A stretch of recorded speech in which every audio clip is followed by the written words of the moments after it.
Hey there! Today we are going to talk about the final, or at least the third, pillar in our conversation about mental training for divers. And today's subject is mindset. Mindset is about the way that we process and think about challenge and adversity. How do we react when we're given a challenge that is more difficult than maybe we're ready for? And there are two ways that people typically go in these situations. The first is, I can't do this. I'm no good at this, obviously, because I have failed. The second is, ooh, this is hard. I like this. I'm going to figure it out. Right? So that's basically the gist of it. There is the way of thinking where we shut down and we say, oh, I have found my limit. This is my ability level. We try to play soccer one day and we're terrible at it. And so, is your reaction to that, I guess soccer is just not for me?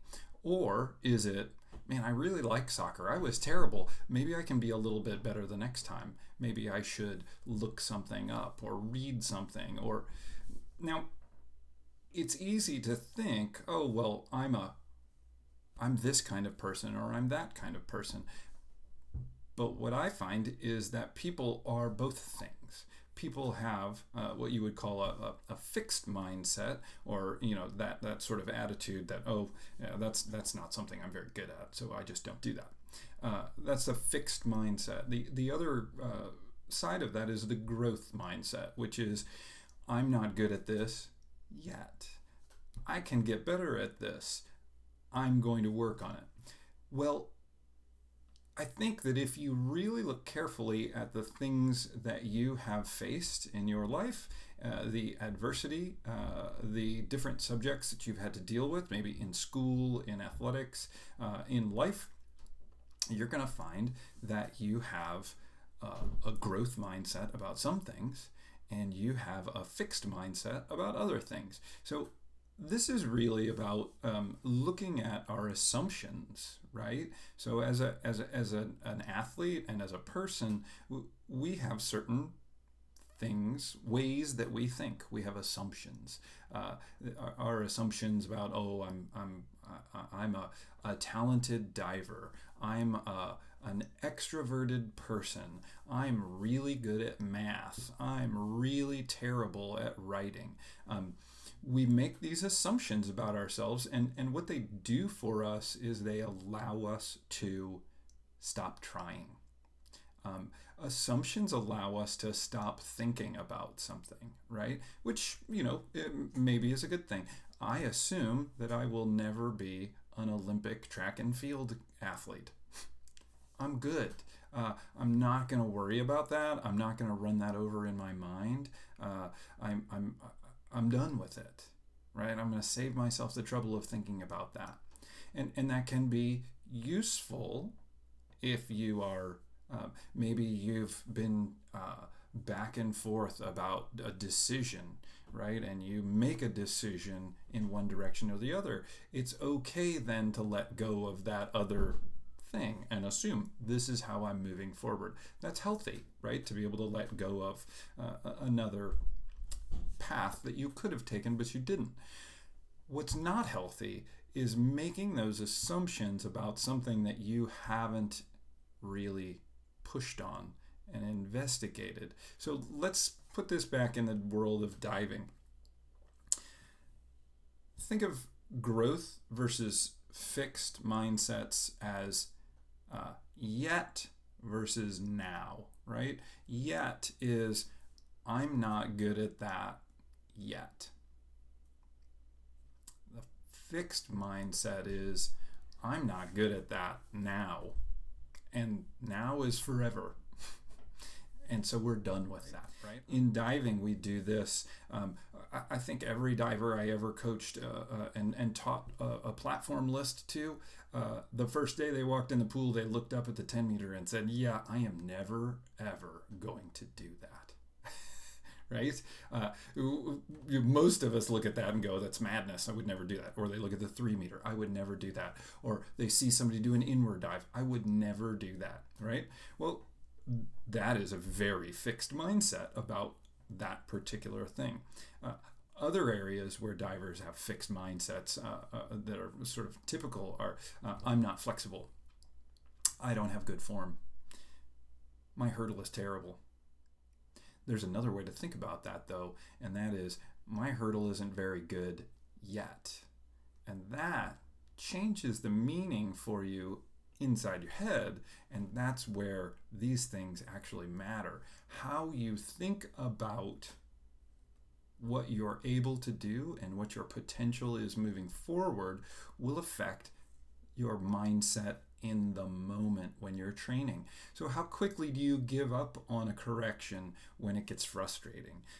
You're not holding your arms in your first reach. You're not holding your arms in your first reach, and I'm just not very good at board work, so I don't. And you give up. So really, mindset has everything to do with how willing we are to fight through adversity, and or how quickly we are willing to give up when something challenges us. So what can we do as divers to help ourselves in this area and to take advantage of this understanding of the power of a growth mindset? Because a growth mindset is incredibly powerful. It sort of lays the groundwork in your mind for perseverance, for not giving up, for striving, which is the key to success in everything. It's not about diving. Diving is just where we practice and learn these things, but where they matter is in life. How quickly do you give up on pursuing a job that you're interested in, or a career path, or a relationship? How willing are you to give up? Those things are really important. And diving is a way that we learn these things, right? So what can we do? We can focus on effort over outcome.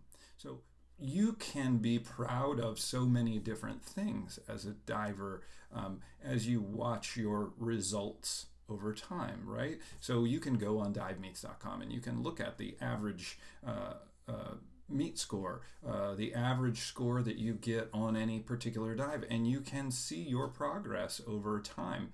What is it about that you take pride in and that you really enjoy? It matters. If you are thrilled about your first place medal at the zone championships or at the regionals or at the summer league championship meet, and that outcome is the focus of your pride and your feeling of accomplishment, that's very different from taking pride in your training habits.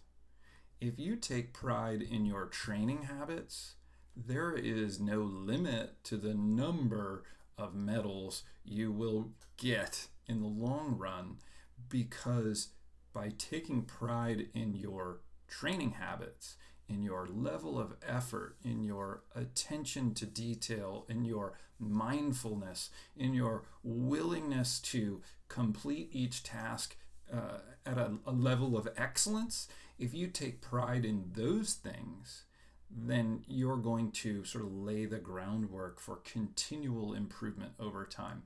And that's really what the growth mindset does for us, is it allows us to continually improve and feed on that improvement to encourage more improvement in the future. If your focus is on, I got a first place, I like the blue ribbons, and those are the ones that make me happy, and if I get a red ribbon or a white ribbon or a no ribbon, I've disappointed myself and I have failed. That's a very fixed mindset.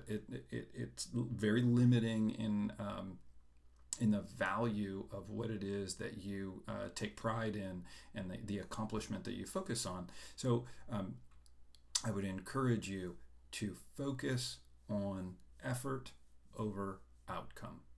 And hopefully your coaches will help you with that. That's a critical role that your coaches will play over time, is in addressing and acknowledging your growth and your attitude and your effort. Those are the things that let us improve over time. So for me, it's very personal, because I discovered that I have a real issue with a certain thing in my life, and that is I always grew up thinking that I was bad at math. And that was just an assumption that I made about myself. And it was based in some fact. I did not do well in school in math early on, but I can say that looking back, very early on in my academic career, I made a decision that I was bad at math, that it was not worth effort, that I would not improve because it was something about me that was broken. And so I was incapable. And that has hindered me for my entire life. It's been a real obstacle for me in running a business and living my life. It's anxiety inducing to look at a spreadsheet full of numbers for somebody who really somewhere deep inside believes that they're incapable of these things. Obviously, math is just like any other subject in school. It can be learned. You have to practice it. You build on skills exactly the same way we do in diving. We learn to do a standing front jump, then we learn to do a 2-step hurdle, then we learn to do a 4-step hurdle and a front dive and a front dive tuck and a front flip and a front, right? And it's very progressive over time. And that's I think a wonderful part of diving is that it really does draw bold lines around this growth mindset. It is easy to see your progress in diving. So you probably already have, as a diver, particularly if you're a diver, a competitive diver, you have a list of dives on 1 meter and 3 meter, you have experienced growth, right? Don't forget it. Pay attention to that growth. Focus on that and feel a sense of accomplishment in that growth, not in the accomplishment of I beat these people or I won this meet. That's less valuable. You can take pleasure in that. That's great. But the real value is in focusing on the process and your ability to improve in that process. You can get better. One dive at a time. Never assume that you are stuck. So I'm going to link up a video by the author of the book that really inspired this whole discussion about mindset, Carol Dweck. She's a Stanford professor, and she is world-renowned expert on the subject of the growth and fixed mindset. And I'll link that up in the comments for you to check out so you can see the source there. And this book is fantastic if you need a good read while you're sitting at home. Coaches, this book is fantastic for you and will develop your understanding of how mindset affects behavior. Check out Carol Dweck's book, Mindset. I hope this is helpful, and we'll see you next time. Take care.